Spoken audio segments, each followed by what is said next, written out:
আমরা যদি আমাদের জীবনটা কাজে লাগিয়ে আল্লাহ পাকের রেজামন্দি হাসিল করতে চাই, সমকালীন ফিতনাময় প্রেক্ষাপটটা আরো কঠিন বেশি। আগের প্রেক্ষাপটটা যতটা কঠিন ছিল, আস্তে আস্তে প্রেক্ষাপট কি হচ্ছে, আরো কঠিন হচ্ছে। যেমন পুরো বিশ্বের ক্ষমতা একসময় মুসলিমদের হাতে ছিল, এখন আছে কি? পুরো বিশ্বের অর্থনৈতিক চালিকা শক্তি একসময় মুসলিমদের হাতে ছিল, এখন কি আছে? পুরো বিশ্বের আপনার বিজ্ঞান প্রযুক্তি বলেন, সামরিক বিষয়গুলো বলেন, সেনাবাহিনী বলেন, হ্যাঁ, রাষ্ট্রীয় কাঠামো বলেন, খেলাফা বলেন, যত বড় বড় কথা শব্দগুলো, এগুলো একসময় মুসলিমদের হাতে ছিল। কাদের হাতে ছিল? এখন কি পুরো বিশ্বের কন্ট্রোল মুসলিমদের হাতে আছে? পুরো বিশ্বের অর্থনৈতিক কন্ট্রোল আছে? পুরো বিশ্বের পলিটিক্যাল কন্ট্রোল, পুরো বিশ্বের এই যে বড় বড় অস্ত্রশস্ত্রগুলো মুসলিমদের হাতে আছে? মিডিয়াগুলা, প্রযুক্তি? তো এখন প্রেক্ষাপট তাহলে আরো বেশি জটিল। তার উপরে আবার সামাজিক ফিতনা আছে, বেপর্দার ফিতনা আছে, সমকামিতা আছে, পর্নোগ্রাফি আছে, জুয়া আছে, কিশোর গ্যাং আছে, মাদকাসক্তের সয়লাভ আছে, বেপর্দা নারীদের সয়লাভ আছে না? মিডিয়া প্রোপাগান্ডা আছে, জুলুম আছে, কত কি আছে। এই সবকিছু মিলায় এই যুগে তো চলা আরো কঠিন কিনা? এই যুগে চ্যালেঞ্জটা আরো কঠিন কিনা? এজন্যই এরকম একটা যুগের কথা বলে নবী সাল্লাল্লাহু আলাইহি ওয়াসাল্লাম সুসংবাদ দিয়েছেন আমাদেরকে। কি সুসংবাদ? নবীজি বলছেন, ইন্না মিন ওয়ারাকুম জামানা সাবরিন, বলেন সাল্লাল্লাহু আলাইহি ওয়াসাল্লাম, তোমাদের সামনে একটা কঠিন সময় আসছে, কঠিন সময়। উদাহরণ দিতে গিয়ে নবীজি বলছেন, সময়টা এমন কঠিন যে হাতের মধ্যে আগুন ধরাটা যতটা কঠিন, হাতে ঈমান ধরে রাখা অত কঠিন হবে। আগুন ধরা কঠিন না সহজ? আগুন ধরা কঠিন না সহজ? নিঃসন্দেহে কঠিন। তাহলে ঈমান ধরে রাখাটাও হবে ওই রকম কঠিন। তার মানে বুঝতে পারছি, এখন আমরা যারা ঈমান নিয়ে চলাফেরা করার দাবি করছি কিন্তু ওইরকম হিট ফিল করছি না, তাহলে ঈমানেও সমস্যা নাকি? আচ্ছা, নবীজি বলছে সুসংবাদ হচ্ছে, ওই জামানাতে যদি তোমরা আমার সুন্নতের উপরে অটল থাকতে পারো, ভালো করে শোনেন দিনী ভাইরা, ওইরকম ফিতনাময় পরিবেশে কঠিন জামানায় যদি তোমরা আমার সুন্নত, আমার আদর্শের উপরে অটল থাকতে পারো, আল্লাহ পাক তোমাদেরকে 50 জন শহীদ সাহাবীর নেকি দিবেন ইনশাআল্লাহ। তাহলে আমাদের তো পথ পেয়ে গেলাম। আমরা কি এই সমাজ থেকে এখন পালিয়ে যাব? না, এখানে থেকেই পরিবর্তনের চেষ্টা করবো। কোনটা? ব্যাস, আমাদের কাজও পেয়ে গেলাম।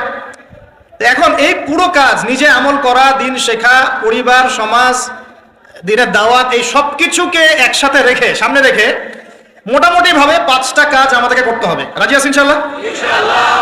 কয়টা কাজ করবো ভাই? আসলে বললে অনেক বলা যায়, কিন্তু এতগুলো আপনি মনে রাখতে পারবেন না।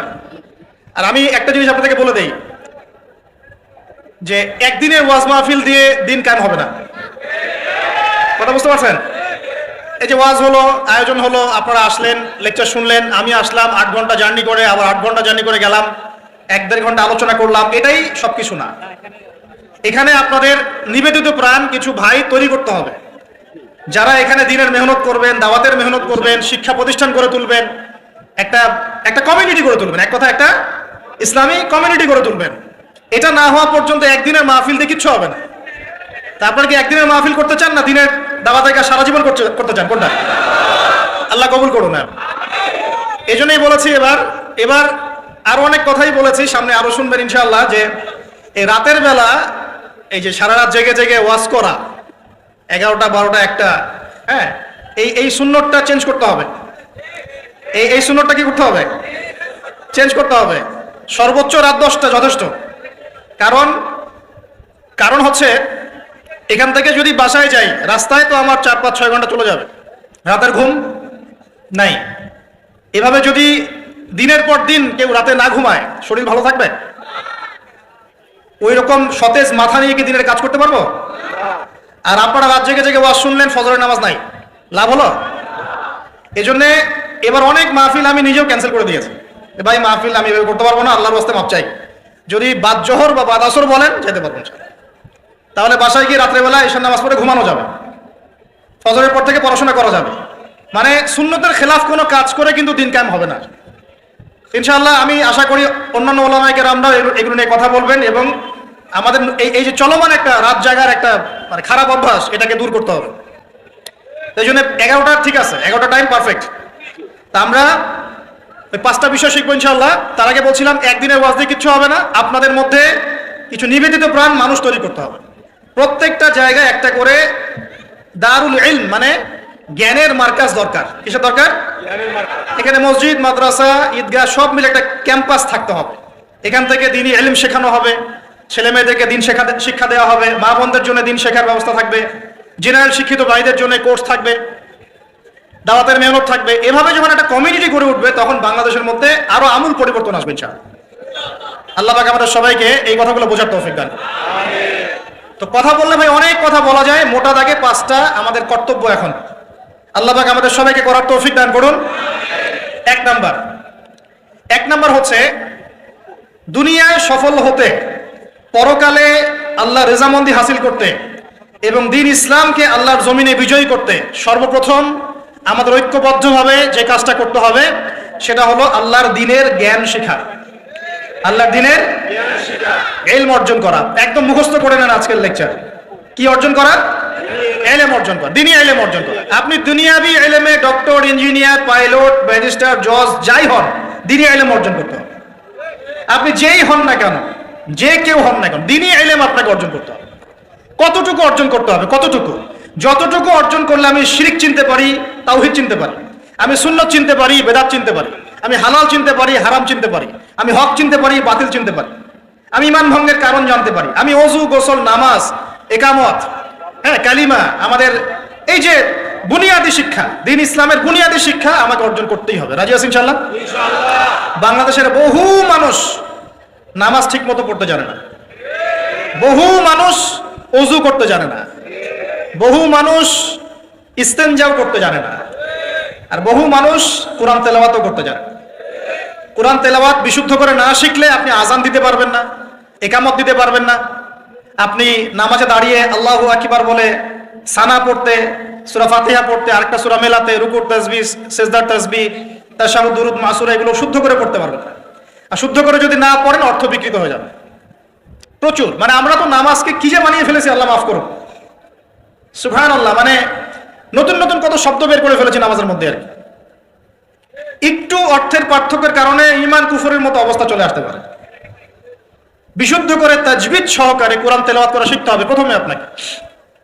মাদ্রাসায় যেতে হলে যাবেন, মক্তবে যেতে হলে যাবেন, প্রয়োজনে টিচারকে বাসায় নিয়ে এসে যদি পড়তে পারেন পড়েন, যেভাবে হোক আপনাকে কোরআন তেলাওয়াত শিখতেই হবে। আল্লাহ পাক তৌফিক দান করুন।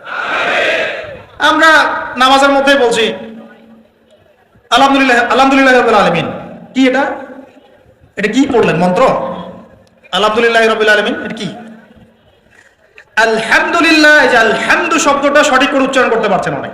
আলহামদু মানে সমস্ত প্রশংসা আল্লাহর জন্য। আলহামদুলিল্লাহ সমস্ত প্রশংসা।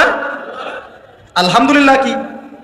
আলহামদুলিল্লাহ মানে সমস্ত নিন্দা আল্লাহর জন্য। নাউজুবিল্লাহ। আমার কথা কি বিশ্বাস করছেন না? ওলামায়ে কেরামকে জিজ্ঞাসা করেন। কুল হু আল্লাহু আহাদ এটা কি? কুল হু আল্লাহু আহাদ মানে কি? তো কুল মানে খাও, কুল মানে কি? কুল হু আল্লাহু আহাদ, বলুন তিনি আল্লাহ এক। শব্দের অর্থ আছে তো? এখানে পেশাব করিবেন না, করিলে এত টাকা জরিমানা। কমাটা যদি না এর পরে নিয়ে বসাই তাহলে এখানে পেশাব করিবেন না, করিলে। আপনারা কি মনে করেন যে আরবির এরকম সিকোয়েন্স নাই? বলছে কুলহু সূরা, সূরাটার নাম কি কুলহু? কুলহু বলে কোনো শব্দ আছে?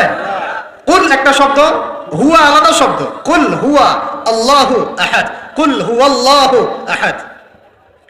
এই তো আমরা কত ভুল করি পদে পদে। সামি আল্লাহু লিমান হামিদা আছে না? সামি আল্লাহ, আল্লাহ তার কথা শোনেন। লিমান হামিদা, যে তার প্রশংসা করে, না যে আল্লাহর প্রশংসা করে আল্লাহ তার কথা শোনেন। এন্ড আমরা শব্দ বানিয়েছি সামি আল্লাহ হুলিমান হামিদা। তো হুলিমান হামিদা কি শব্দ? হুলিমান হামিদা বলে কোনো শব্দ আছে? সামি আল্লাহু লিমান হামিদা, সামি আল্লাহু লিমান হামিদা। তো এই যে পদে, আমি বলতে গেলে নামাজ নিয়ে রাত পার হয়ে যাবে। পদে পদে পদে পদে আল্লাহু আকবার শব্দটা আল্লাহু আকবার, আল্লাহু আকবার বানিয়ে দেয়। আকবার, আকবার মানে কি? অনেকের আজান শুনে মনে হয় যে গিয়ে একটা পিটন লাগাই দিয়ে, ইকামত শুনলে মনে হয় যে একটা পিটন লাগাই যায়। কাতকা মাতি সালা, কাতকা মাতি সালা, এটা আবার কি? এগুলো কি মানে? এই যে এগুলো কেন হচ্ছে জানেন? একটাই কারণে, কারণ বিশুদ্ধ করে আমরা কুরআনুল কারীম তেলাওয়াত করা শিখছি না। তো দিন কায়েম করবে, দাওয়াতের কাজ, মেহনত, জিহাদ, ইকামতে দিন, কত বড় বড় কথা। আজ বেসিক এই কোরআন তেলাওয়াত করা শেখার নাম নাই। আমরা ইয়াংদের মধ্যে একটা সমস্যা দেখছি এখন, ফ্যান্টাসি। ফ্যান্টাসি মানে আগে হয়তো মানে বিপথে ছিল, হেদায়েত পেয়েছে, ইসলামের দিকে এসেছে, এখন অনেক বড় বড় স্বপ্ন। মাশাআল্লাহ, স্বপ্ন দেখা ভালো, বড় বড় স্বপ্ন, বড় বড় ইচ্ছা। অনলাইনে বসে গরম করে ফেলছে একদম, ফেসবুক গরম, ইউটিউব গরম, হ্যাঁ, ব্লগ দিয়ে ভর্তি গরম। কিন্তু বেসিক যে কোরআন তেলাওয়াতটা করা শিখবে সেটা ঠিক নাই। 3 মাস কোরআনটা তেলাওয়াত করা শিখবে একজন আলেমের কাছে নাই। একটা কোর্স লঞ্চ করে দেন 6 মাস ক্লাস করবে না, প্রথমে 1 মাস ক্লাস করে পরে নাই, 5 মাস নাই। তো এইভাবে ভাই দিনের হয়তো সামান্য কিছু খেদমত হতে পারে, সামগ্রিক পরিসরে ইসলাম বিজয়ী হবে না। এক কথায় আমরা যদি এই যুগের আবু বকর, ওমর, ওসমান, আলী রাদিয়াল্লাহু আনহুম আজমাইন হতে না পারি, তাহলে এই যুগের সেই ইসলামী খেলাফা বাস্তবায়িত হবে না। এটা হলো মূল কথা। এই পথের প্রথম কাজটাই হচ্ছে দ্বীনি ইলম অর্জন করা। আর ইলম অর্জন করাটা আপনার জন্য কি? নফল, মুস্তাহাব, সুন্নত না ফরজ?